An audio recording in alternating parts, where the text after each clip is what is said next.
Hi guys! Welcome to my mini vlog. Karon day guys kay magbuhat ta og strawberry na shake.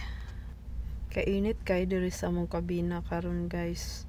Kay naka dry dock me, so it means mawala-wala among aircon guys, so kailangan nating pampabugnaw.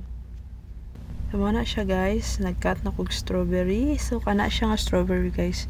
Dako na siya. Na siya ikat-kat lang nato.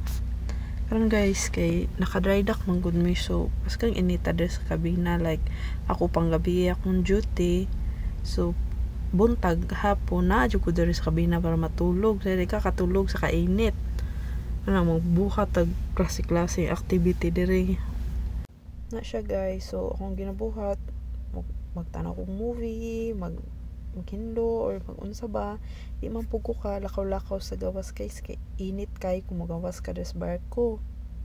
Tapos kung di pug ka magawas, din pug ko ka adto sa uban nga area kay under construction man, so lisod kay maglakaw-lakaw.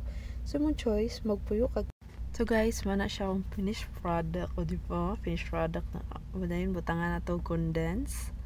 Ano yung condense na guys? Wala nakapack na siya, gamay lang tayo butang, di lang kayo nato daghanon yung taas atong sugar, o diba lami kayo siya, lami na kayo na siya, pwede kaunon lang guys.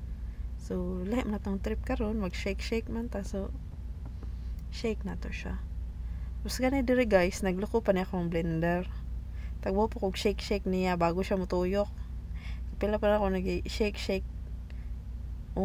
kana siya guys, naulian na siya kadugayan, pero mamatay ra gyapon siya, mga pila lang ka seconds siyang tuyok, at least napuslan siya. Ay di ba, nakakuha na nga akong blender, naka-survive. Thank you guys, thank you sa pagtan-aw, see you sa ako next vlog.